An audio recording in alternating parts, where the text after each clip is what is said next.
날씨가 많이 춥죠. 이 추운 날씨 가운데서 함께 하나님께 예배하고 다시 한번 하나님의 백성의 은혜를 누리는 이 한 시간 되기를 원합니다. 우린 지금 마가복음을 통해서 특별히 오늘 15장부터의 말씀을 통해서 예수님께서 십자가를 지시고 가시는 그 모든 사건의 현장을 우리가 함께 살펴보게 됩니다. 우리는 십자가의 사건을 대할 때 어떤 마음을 가지고 대합니까?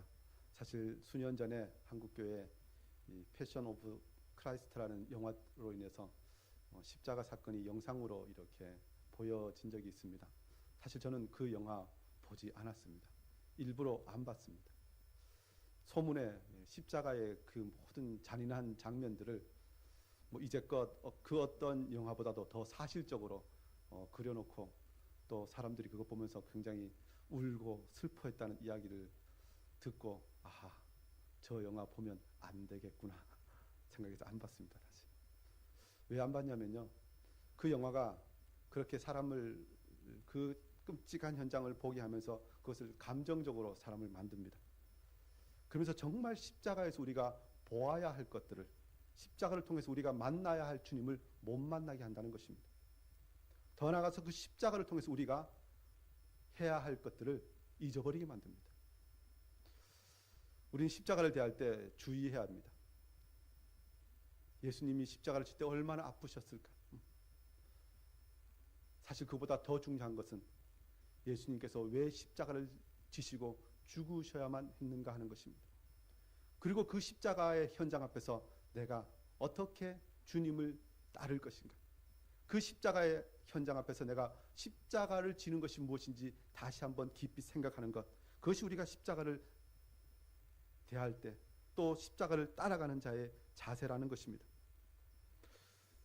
우리가 십자가를 대할 때 우리의 첫 번째 시작은 우리의 옛사람이 십자가에 못 박혀야 합니다. 로마서 6장 6절은 이렇게 말씀합니다.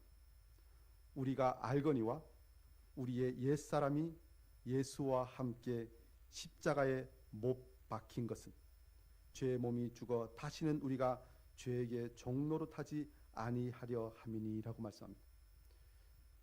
우리가 예수 그리스도를 믿는다는 것은 예수 그리스도의 십자가를 믿고 그 십자가를 따라간다는 것은, 우리가 그 십자가 앞에 있다는 것은 우리의 옛사람을 십자가에 못 박아야 된다는 것입니다. 우리가 예수님께서 십자가에 달리신 그때 우리도 같이 못 박혀야 된다는 것입니다. 여러분, 어떻게 우리의 옛사람을 십자가에 못 박으셨습니까?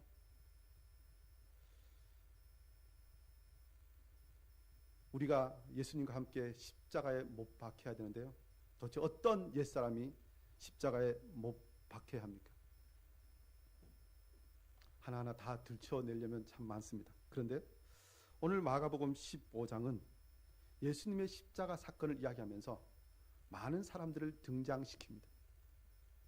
그런데 그 등장시키는 사람 중에 오늘 본문에 대표적인 한 사람이 등장하죠. 누구냐면 바로 빌라도입니다. 빌라도가 어떤 사람입니까? 우리가 오늘 예배 시작하면서도 사도신경을 고백했는데요, 그 사도신경에 그 짧은 구절에, 우리의 신앙을 요약한 그 구절에 유일하게 사람 한 사람 이름이 나옵니다. 누굽니까? 예수님께서 본디오 빌라도에게 고난받아 십자가에 못 박히셨다고 우리가 매주일마다 본디오 빌라도를 이야기합니다. 우리만 이야기합니까? 이 시간 전 세계 수십억의 그리스도인들이 본디오 빌라도, 지금뿐만 아니라 지난 2000년 기독교 역사 속에 매주마다 본디오 빌라도. 도대체 본디오 빌라도가 얼마나 큰 죄를 지었기에 그가 그렇게 매주마다, 우리가 그냥 이야기할 때 정말 사랑스러운 본디오 빌라도 그렇게 하지 않지 않습니까? 예수님을 십자가에 못 박여 죽인 그 본디오 빌라도, 사실 이렇게 고백합니다. 근데 왜 성경은 그 본디오 빌라도를 예수님의 십자가 현장에다가 등장시켰을까요? 사실 본디오 빌라도의 그 모습은 우리 모든 인간의 모습을 대변합니다. 본디오 빌라도가 예수님을 십자가에 못 박아 죽였는데 사실 우리가 예수님을 십자가에 못 박은 본디오 빌라도와 다르지 않다는 것입니다. 본디오 빌라도가 누굽니까? 본디오 빌라도는 로마 제국이 유대 지방을 다스리라고 파송한 총독이었습니다. 예루살렘과 유대 전체를 다스리는 자였습니다.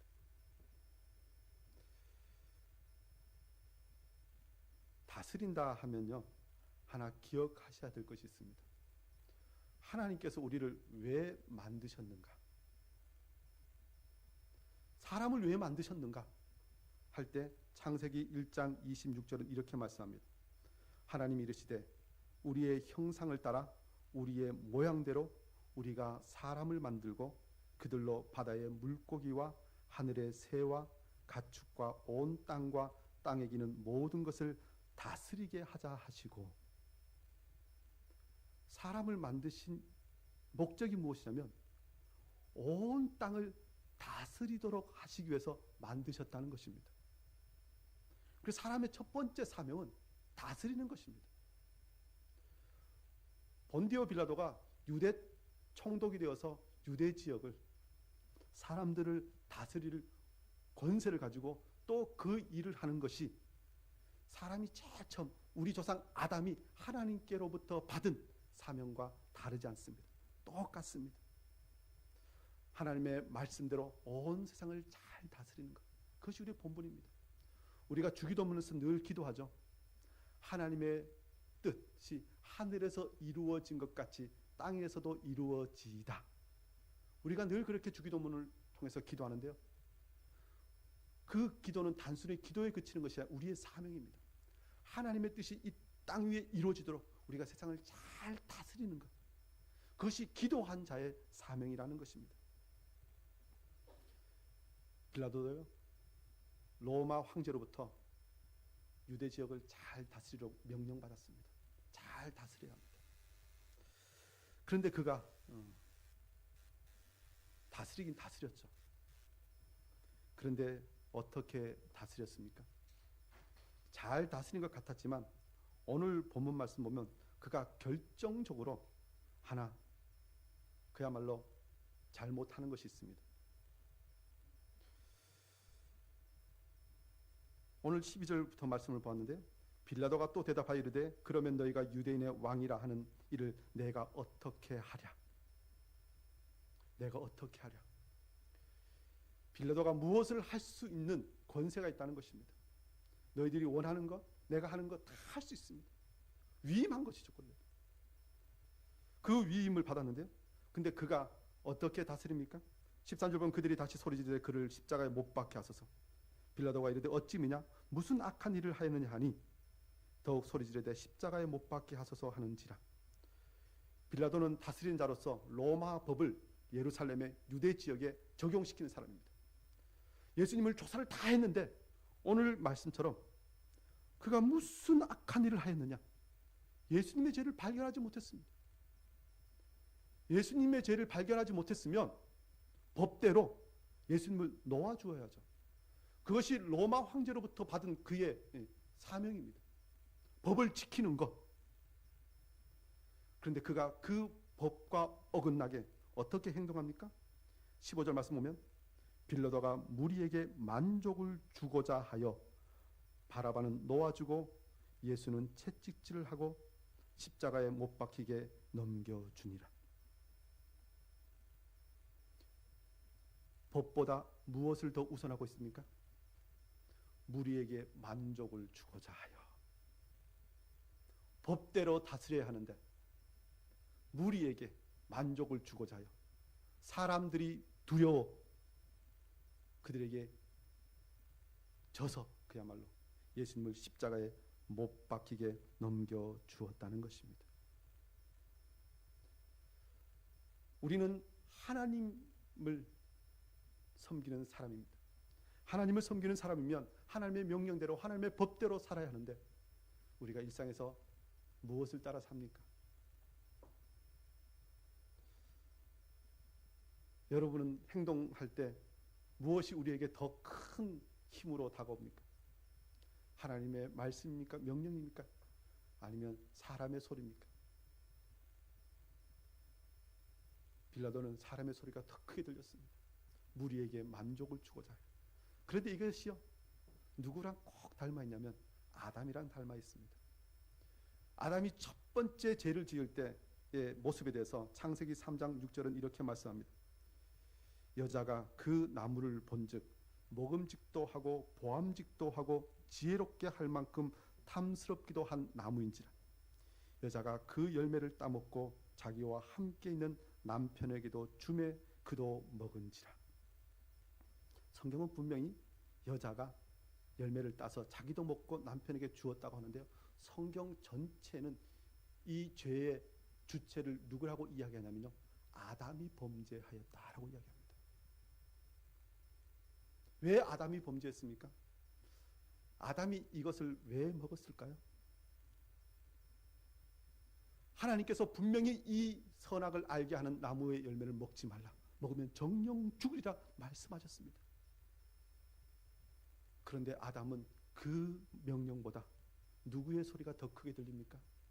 그것을 따서 준 여자의 소리가 더 크게 들립니다. 하나님의 말씀에 만족을 드리기보다는 자기와 함께 있는 그 무리, 그 여자, 그에게 만족을 주기 위해 그것을 먹었다는 것입니다.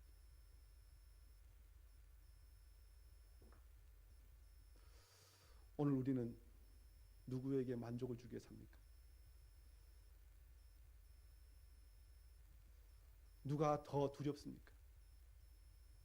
하나님이 더 두렵습니까? 아니면 사람이 더 두렵습니까? 사람이 더 두렵기 시작하면요, 사실 죄의 이렇게 문제를 보면 하나님보다 사람이 더 두렵기 시작하면 죄에 굴복합니다. 빌라도가요, 무리를 만족을 주고라는 표현을 보면요, 다른 복음서나 또 역사 사건을 보면 무리가 그야말로 밀란을 일으킬까요 두려워서 그들의 요구를 들여줍니다. 사람을 만족시키는 것이 마음에 있으면요, 그것이 점점 나중에 두려움으로 바뀝니다. 결국은 죄를 짓게 되어 있습니다. 인류의 처음 조상이 지었던 죄가 바로 이러한 죄입니다. 그래서 굳이 빌라도를 이 십자가 사건에서 지금 등장시키고 있습니다. 빌라도를 보면서 우리는 우리 자신을 보아야 합니다. 오늘 이 시대에 왜 그렇게 죄가 가득 찹니까? 하나님을 두려워하는 것이 사라졌기 때문에 그렇습니다. 그런데요, 빌라도는 또 어떤 모습을 우리에게 보여주고 있냐면요, 오늘 읽은 마가복음에는 등장하지 않는데요, 이 마태복음 27장 24절에요 빌라도의 이런 모습이 기록되어 있습니다. 빌라도가 아무 성과도 없이 도리어 밀란이 나려는 것을 보고 물을 가져다가 무리 앞에서 손을 씻으며 이르되 이 사람의 피에 대하여 나는 무죄하니 너희가 당하라. 예수님을 십자가에 못 박히게 내어주면서 자기가 예수님이 죄 없음을 알고 있음에도 불구하고 밀란이 날까 두려워하여 내어주면서 나는 죄 없다는 것을 보여주기 위해서 무리 앞에서 손을 씻으면서 나는 죄가 없고 이 모든 죄가 있으면 너희들의 죄다고, 너희들의 잘못이고 너희들이 책임을 지라고 이야기하면서 손을 씻습니다. 책임을 전가하는 것이죠. 그런데 이 모습이 누구랑 닮아 있냐면요, 또 아담이랑 닮아 있습니다. 범죄한 이후에 하나님께서 찾아오셔서 왜 이것을 먹었느냐고 물으실 때 창세기 3장 11절에 아담이 어떻게 이야기합니까? 이르시되 누가 너의 벗었음을 내게 알렸느냐? 내가 내게 먹지 말라 명한 그 나무 열매를 내가 먹었느냐? 아담이 이르되 하나님이 주셔서 나와 함께 있게 하신 여자 그가 그 나무 열매를 내게 주므로 내가 먹었나이다. 자기 죄를 인정하지 않습니다. 하나님이 내게 함께 있게 하여 주신 그 여자가 나에게 주어서 먹었습니다. 하나님께서 하셨잖아요. 여자 잘못이잖아요. 내 잘못 아니잖아요. 핑계합니다. 원망합니다. 불평합니다.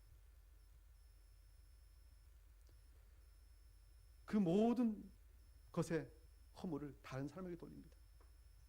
이스라엘 백성들이 광야를 통과하면서 애굽에서 나와서 적과 꿀이 흐르는 땅을 가면서 40년 내내 한 것이 무엇입니까? 원망하고 불평하는 것이었습니다. 원망하고 불평하는 데 가장 뿌리가 무엇인 줄 아십니까? 자기 잘못을 아는 사람은 원망하고 불평하지 않습니다. 나는 잘했는데 저 사람 저 모든 상황 때문에 이렇게 되었다고 원망하고 불평합니다. 저 사람 때문에, 저 환경 때문에, 이런저런 사건 때문에. 그런데 그 모든 환경과 사람을 붙여주신 분이 누구십니까? 하나님이십니다. 결국 그 모든 것은 하나님에 대한 불평과 원망으로 갑니다. 책임을 전가하는 것. 그것이 바로 빌라도가 우리에게 보여주는 우리의 실상입니다. 이런 인생들을 향해서 우리 주님은, 죄 없으신 주님께서 그 모든 인류의 죄를 다 지시고 십자가에 못 박히십니다. 갈라디아서 2장 20절 이렇게 말씀하죠. 내가 그리스도와 함께 십자가에 못 박혔나니 그런즉 이제는 내가 사는 것이 아니요 오직 내 안에 그리스도께서 사시는 것이라. 이제 내가 육체 가운데 사는 것은 나를 사랑하사 나를 위하여 자신을 버리신 하나님의 아들을 믿는 믿음 안에서 사는 것이라. 나를 위해서. 아담은, 빌라도는 자기 살겠다고 다른 사람을 죽는데 내어주는데요, 주님께서는 나를 살리시기 위해서 자신을 죽음에 내어주셨다는 것입니다. 우리가 십자가 앞에서 우리의 옛사람을 못 박아야 하는데요, 바로 빌라도와 같은 이 옛사람을 우리는 못 박아야 합니다. 더 나아가서 우리가 또 보게 되는 사람들이 있습니다. 바로 군인들입니다. 군인들을 통하여 우리는 옛사람을 보아야 합니다. 오늘 16절부터 군인들이 등장하죠. 오늘 십자가 앞에서 두 부류의 사람들이 등장합니다. 총독 빌라도, 군인. 사실 이 두 부류의 사람들은 어떤 신분적으로 정반대에 있는 사람입니다. 총독, 모든 권세를 가지고 있는 사람, 군인, 그 총독 아래에서, 왕 아래에서 명령받고 행하는 사람입니다. 근데 이 두 부류의 사람이요, 왜 이곳에 있을까요? 십자가 앞에서 우리 모든 인생은 사실 그런 신분입니다. 하나님께서 사람을 만드셨습니다. 그리고 그 사람을 만드시면서 우리를 이 땅 가운데 세우셨을 때요, 아까 무슨 목적을 위하여 세웠다고 말씀드렸습니까? 세상을 다스리도록 하시기 위해서. 그래서 우리는 세상 앞에서 다스리는 자입니다. 그러나 하나님을 향해서는 우리는 그 하나님 앞에 그의 백성입니다. 그를 예배하는 자고, 그리고 성경 많은 부분에서 우리는 그의 군대, 그의 군사라고 이야기합니다. 그래서 한 사람이지만 두 신분이 있습니다. 베드로 전서에서도 우리는 왕 같은 제사장이요 그의 택하신 족속, 그의 백성이라고 이야기합니다. 그런데 오늘 이 군인들의 모습을 보면 우리의 또 다른 신분인 바로 왕의 군사로서, 왕의 백성으로서 해야 할 마땅한 일에 대하여 제대로 하지 않는 우리의 옛사람을 보게 된다는 것입니다. 16절 말씀 보면요, 군인들이 예수를 끌고 브라이도리온이라는 뜰 안으로 들어가서 온 군대를 모으고 예수에게 자색 옷을 입히고 가시관을 엮어 씌우고 경례하여 이르되 유대인의 왕이여 평안할지어다 하고라고 말씀합니다. 오늘 본문 말씀 마가복음 15장에 계속해서 등장하는 단어가 있습니다. 무엇이냐면요, 유대인의 왕이라는 단어입니다. 유대인의 왕. 계속해서 등장합니다. 전혀 유대인의 왕이라고 인정하지 않으면서 계속해서 유대인의 왕, 예수님을 유대인의 왕이라고 이야기합니다. 하나는 예수님이 정말 온 우주의 왕이시고 약속을 따라 유대인의 왕으로 오신 구세주이심을 이야기합니다. 또 하나는 왕을 알지만 왕을 전혀 인정하지 않고 왕을 조롱하고 왕을 거역하고 왕을 죽이는 군대, 군인들, 백성의 모습이 계속해서 등장합니다. 군인들은 왕을 인정하지 않고 조롱하며 자기 마음대로 합니다. 왕이라고 불렀으면 왕을 경배하고 왕의 명령을 들어야 되죠. 그런데 오늘 16절 보면 군인들이 예수를 끌고, 군인의 제일의 덕목은 명령을 듣는 것입니다. 왕이 명령하면 목숨을 걸고 달려가는 것이 군인의 덕목입니다. 그런데 오늘 군인이 무엇을 합니까? 끌고. 이 표현은요, 우리 인생이 하나님 앞에서, 왕 되신 하나님 앞에서 우리가 그를 예배하고 그의 명령을 듣고 그의 뜻대로 살아야 함에도 불구하고 우리가 하나님을 끌고 가려고 하는 그 완악한 모습을 보여줍니다. 사무엘상 8장 7절은 이렇게 말씀합니다. 여호와께서 사무엘에게 이르시되 백성이 내게 한 말을 다 들으라. 이는 그들이 너를 버림이 아니요 나를 버려 자기들의 왕이 되지 못하게 함이니라. 하나님은 이스라엘 백성들의 온 인생들의 왕이 되시기를 원하셨습니다. 그런데요, 인생은 끊임없이 하나님을 왕이 되지 못하도록 합니다. 이사야 9장 6절 7절도 이렇게 말씀합니다. 이는 한 아기가 우리에게 낳고 한 아들을 우리에게 주신 바 되었는데 그의 어깨에는 정사를 메었고 그의 이름은 기묘자라 모사라 전능하신 하나님이라 영존하시는 아버지라 평강의 왕이라 할 것입니다. 전능하신 하나님께서 이 땅에 아기로 오시는데 그분이 왕이시라는 것입니다. 평강의 왕으로, 예수님께서 정말 평강의 왕으로 오셨는데 지금 군인들은, 사람들은 예수님을 조롱합니다.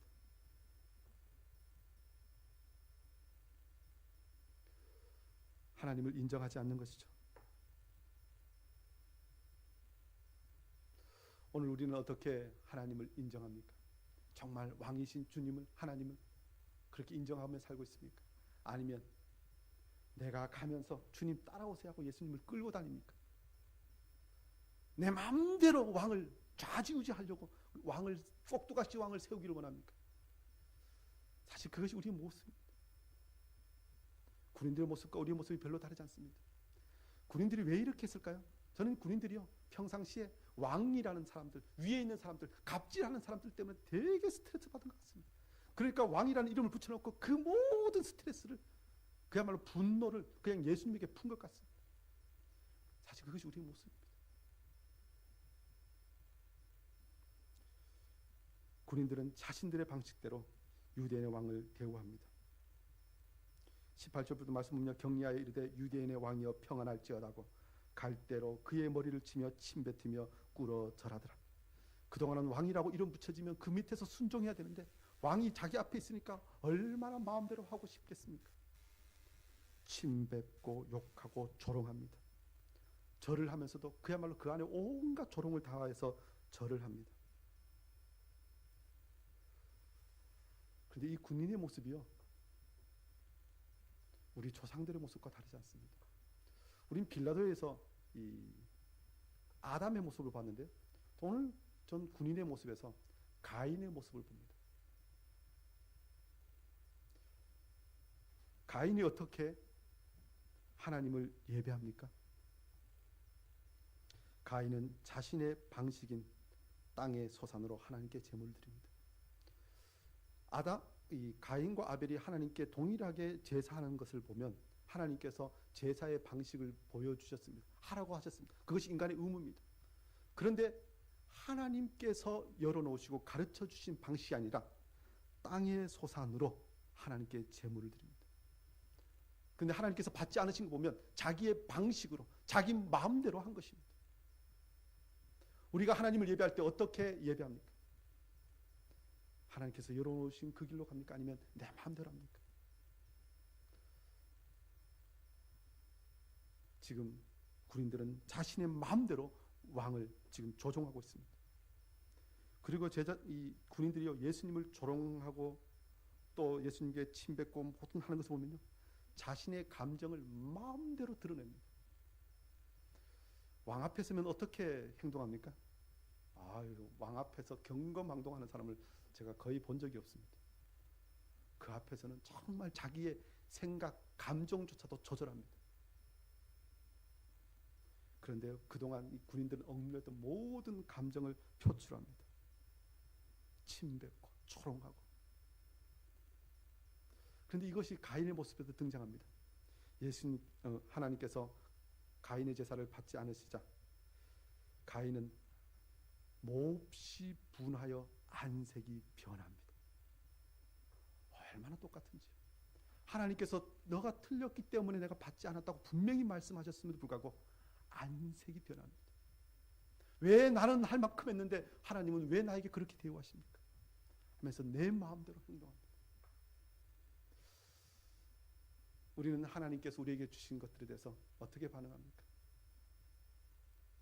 사실 우리가 하나님에 대하여 가지고 있는 마음 너무 많습니다.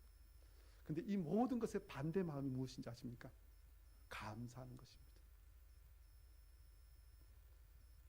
그래서 예배는 감사합니다. 그런데 그 감사하는 예배 마음이 사라지면 이런저런 그 안에 불평하고 원망하는 것들, 안색이 변하는 것들, 분노하는 것들이 등장합니다. 그리고 이 마음이 점점 커지면 어떻게 하냐면요, 내 마음대로 상대방을 움직이고 싶어 합니다.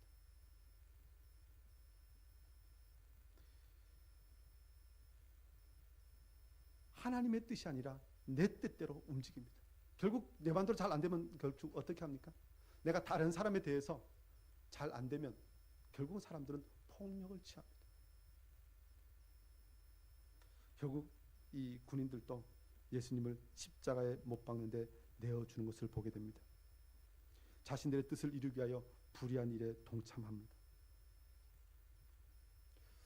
가인의 이야기를 계속했는데요, 가인이 안색이 변하고 그것으로도 부족하여서 그가 결국 그의 아우를 쳐 죽입니다. 하나님께 감사하는 마음이 사라지고 자신의 감정을 드러내기 시작하면 그것이 결국 사람을 죽이는 데까지, 살인하는 데까지 나아간다는 것입니다. 사실 그것이 우리의 모습입니다.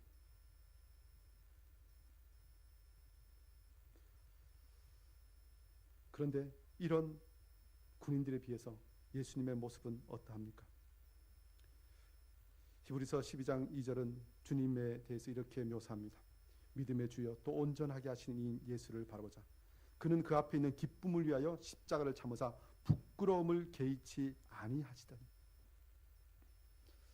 참 부끄러우면 이런저런 것들을 피하게 되는데 주님께서는 부끄러움을 개의치 않으시고 십자가를 참으셨다고 말씀합니다. 가인은 자기 모든 것을 드러내면서 결국 아벨을 죽이는데요, 주님은 십자가를 지시면서 나아가셨습니다. 우리를 위해서요. 저와 여러분이 십자가 앞에서 다시 한번 우리 자신을, 우리의 옛사람을 못 박아야 될 줄 믿습니다. 주님은 그 일을 위해서 십자가를 지셨다고 말씀합니다. 이렇게 십자가 앞에서 우리의 옛사람을 보기도 하는데, 그런데 오늘 21절 말씀부터 보면요, 예수님께서 지고 가신 그 십자가, 우리가 이 시대에 어떻게 지고 갈 때 구원의 참 은혜를 누릴 수 있는가에 대해서 또 소망의 말씀이 등장합니다. 그 십자가사에서 갑자기 21절에 누가 등장합니까? 마침 알렉산더와 루포의 아버지인 구레네 사람 시몬이 시골로부터 와서 지나가는데 그들이 그를 억지로 같이 가게 하여 예수를 십자가에 지우고라고 말씀합니다. 우리가 십자가의 길을 걸어간다, 주님과 함께 십자가를 진다라고 할 때 가장 잘 그 모습을 드러내주는 구절이 21절이라고 할 수 있습니다. 우리 십자가를 어떻게 질까요? 그런데 오늘 21절 보면요, 마침이라는 단어를 생각합니다. 마침.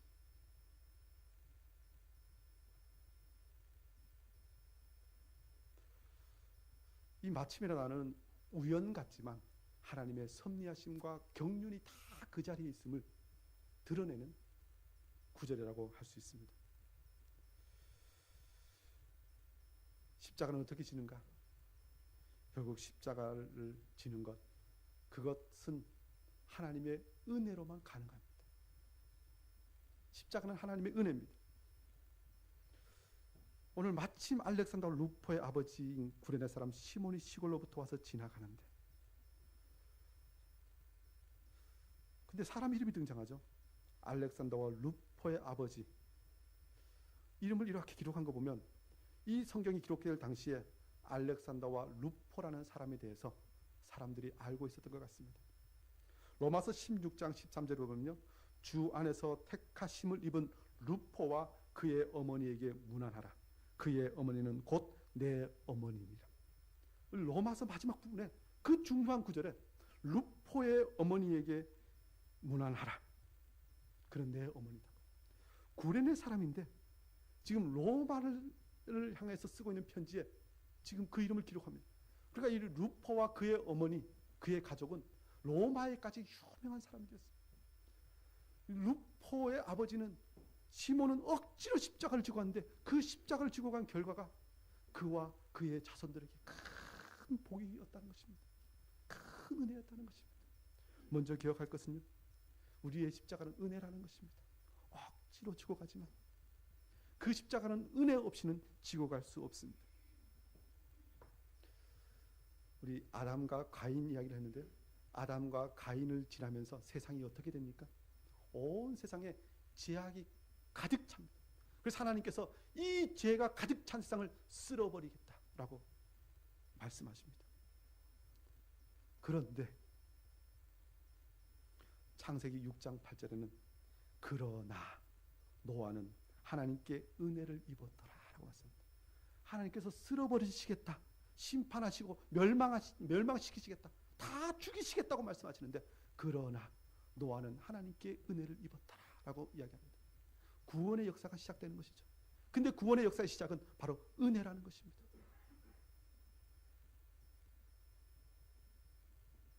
저와 여러분이 십자가를 대하는 것, 십자가의 그 은혜를 우리가 누리는 것임을 다시 한번 기억하기를 원합니다.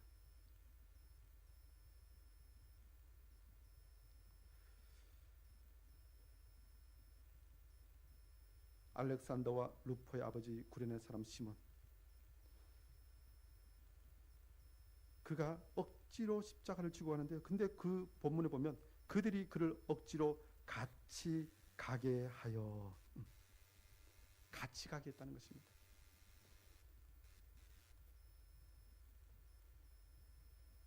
누가복음 23장 26절은 이것을 이렇게 표현합니다.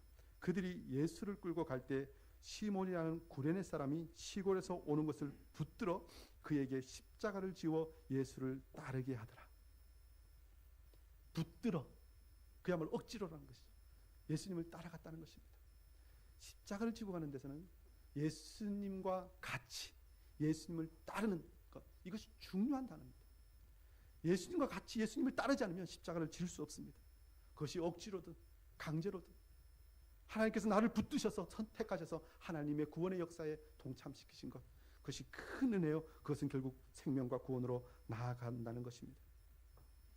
창세기 6장 8절에도 이 노아에 대해서 이렇게 묘사합니다. 노아는 의인이요 당대 완전한 자라. 그는 하나님과 동행하였으며. 노아가 어떻게 구원의 역사를 시작했는가? 하나님과 동행하는 것으로 했다는 것입니다. 예수님께서는 우리에게 너 혼자 십자가를 지고 가라고 말씀하지 않으십니다.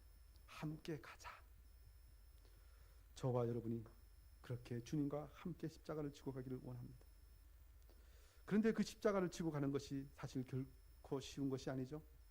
22절 말씀 보면요, 예수를 끌고 골고다라 하는 곳에 이르러 몰약을 탄 포도주를 주었으나 예수께서 받지 아니하시니라.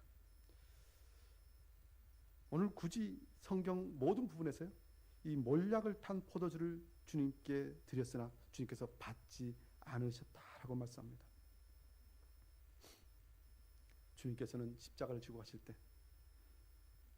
그야말로 성경에 기록된 대로 하나님이 말씀하신 대로 그 길을 온전히 순종하시면서 지나가셨습니다. 마태복음 14장 25절에 이렇게 말씀하십니다. 진실로 너희에게 이르노니 내가 포도나무에서 난 것을 하나님 나라에서 새 것으로 마시는 날까지 다시 마시지 아니하리라. 그전에도 내가 포도나무에서 난 것을 새 것으로 마시는 날까지 다시 마시지 않겠다고 말씀하신 그 말씀 그대로 십자가에서 그 몰약탄 포도주를 거부하셨습니다. 뭐 요한복음에는 입에 대셨다는 표현이 있지만요, 그건 마셨다는 것이 아니죠. 주님께 거절하셨습니다. 왜 굳이 이 마지막 십자가 사건에서 이 포도주 이야기가 나옵니까?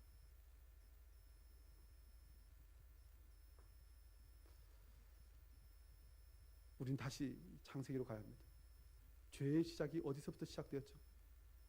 그 죄가 어디에서도 확정되었나요? 아담과 하와가 선악과를 먹는 것에서부터 시작되었습니다. 창세기 3장 6절에 말씀하죠. 그 나무를 본즉 먹음직도 하고 보암직도 하고 지혜롭게 할 만큼 탐스럽기도 한 나무인지라. 그 열매가 너무너무 탐스럽다는 것입니다. 그것을 먹으면 지혜로워질 것처럼 보였다는 것입니다. 그래서 그것을 먹었다는 것입니다. 인간의 욕심의 가장 깊은 뿌리가 어디인 줄 아십니까? 창세기에서 보면 먹는 것입니다. 식욕입니다. 그런데 이 욕심이 결국 어디까지 갑니까? 야고보서 1장 15절에 이렇게 말씀합니다. 욕심이 잉태한 즉 죄를 낳고 죄가 장성한 즉 사망을 낳느니라. 로마서 7장 8절에 말씀합니다. 그러나 제가 기회를 타서 계명으로 말미암아 내 속에서 온갖 탐심을 이루었나니. 내 속에서 온갖 탐심을 이루는 것, 그것이 죄입니다. 인간은 그야말로 먹는 것에서 실패함으로 죄가 시작되었습니다. 그런데 주님께서는 그 마지막 십자가에서 그것을 거절하셨습니다. 근데 그것이 거절하실 만한 상황인가요?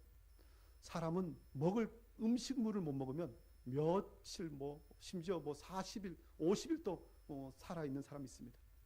그러나요, 물을 마시지 못하면 한 15일인가 정도밖에 못 산다고 합니다. 주님께서 십자가를 칠 때 가상칠언 중에 하나가 무엇입니까? 내가 목마르다. 그 전날부터 계속해서 고난을 당하시면서 아무것도 마시지 못하시고 그 뜨거운 한낮에 십자가에 달리신 온 손과 발에 못을 박히셨다는 것은 그리로부터 모든 피가 흘러나왔다는 것입니다. 가장 목마른 그때 우리는 보통 그렇게 되면 정신을 잃어버립니다. 그냥 뭔가 오면 마십니다. 우리가 누가복음 15장에 보면 부자와 나사로에서 지옥에서 불못에서 그 부자가 아브라함에게 무엇을 부탁합니까? 물 한 방울을 내 입에 떨어뜨려 달라고. 가장 고통스러울 때 그 한 방울이 얼마나 생명수 같은지 모릅니다. 그런데 주님께서 그 십자가에 달리셨을 때 그 몰약한 포도주를 거절하셨다는 것입니다.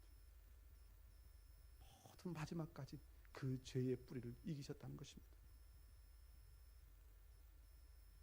왜요? 우리를 살리시기 위해서. 주님은 마지막 그 십자가에 그 정욕과 탐심을 못 박으셨습니다. 갈라디아서 5장 24절에 이렇게 말씀합니다. 그리스도 예수의 사람들은 육체와 함께 그 정욕과 탐심을 십자가에 못 박았느니라. 예수님만 그렇게 하시는 것이 아니라 우리 그리스도의 사람들은 십자가에 우리의 정욕과 탐심을 못 박았다. 이미 박았다는 것입니다. 그것이 성경에 말씀하신 대로 명령하신 대로 다 준행하신 주님의 십자가의 길입니다. 그런데 그 주님께서 그렇게 십자가를 지실 때 24절 말씀 보면 십자가에 못 박고 그 옷을 나눌세 누가 어느 것을 가질까요? 제비를 뽑더라. 인간의 탐심은 어디에까지 미칩니까? 그 예수님을 십자가에 못 박고요, 그 옷을 나누어서 누가 가질까요? 제비를 뽑았다는 것입니다. 이 공짜라면 그야말로 양재물을 마시는 것이 한국 사람이라고 이야기하는데, 정말 내게 필요 없는데 공짜로 준다 그러면 그냥 가져가는 것이 사람 아닙니까? 탐심, 마지막까지 죄의 뿌리입니다. 예수님은 모든 것을 다 내어주셨는데, 자신의 모든 것을 내어주셨는데 인간은 끊임없이 그 욕심을 채웁니다. 그런데 그 모든 행위가 주님께서 십자가를 지실 때 하나님의 말씀을 이루시기 위해서, 약속하신 것을 성취하시기 위해서 그 모든 것을 다 준행하셨습니다. 참 재밌는 것은요, 이 창세기 6장 22절에 노아에 대해서 또 이렇게 이야기합니다. 노아는 하나님께서 자기에게 명령하신 대로 다 준행하였더라. 노아가 구원의 역사를 이루는 데 있어서 하나님께서 명령하신 대로 다 준행하였다라고 이야기합니다. 사실 우리는 노아 이야기를 하면요, 노아가 큰 배를 짓고 모든 동물들을 그곳에 담아서 그야말로 폭풍을 치는 바다 위를 건너가는 그런 그림들을 연상합니다. 그래서 성경은 노아에 대해서 그것보다 더 크게 이야기한 것이 그가 하나님께서 명령하신 대로 다 준행하였더라라고요. 그래서 저는 이 말씀 보면서 무엇을 준행했을까라고 봤는데요, 제가 얼마 전에 이 집을 짓는 영상을 보았는데요, 나무 목조 건물을 짓는 영상을 봤는데 그 사람들이 제일 힘들어하는 것이 뭔가 봤더니만 산에 가서 나무를 해갖고 그것을 집 짓는 자리까지 이동시키는 것이었어요.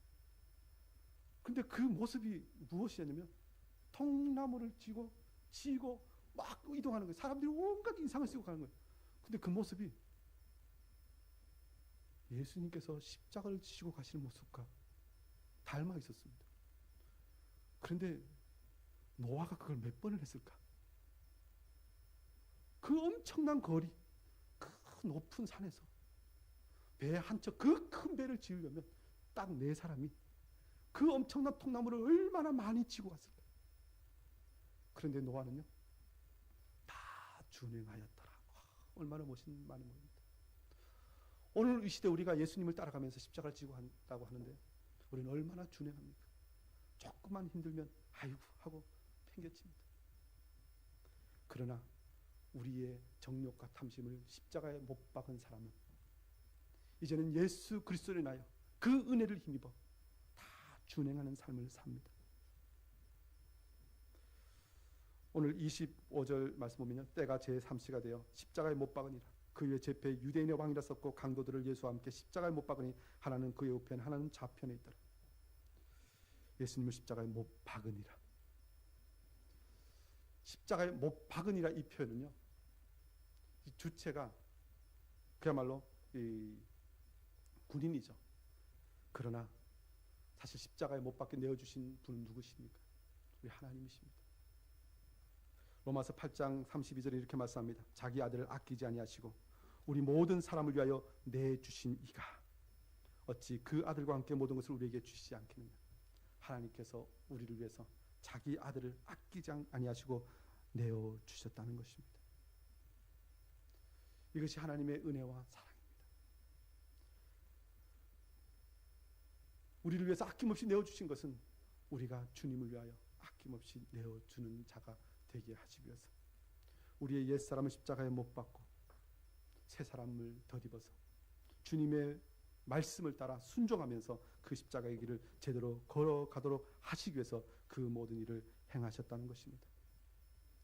십자가를 통과한 이유는 제대로 지고 가면, 그 의미를 제대로 알면 이제는 구원의 영광을 맛보게 될 것입니다.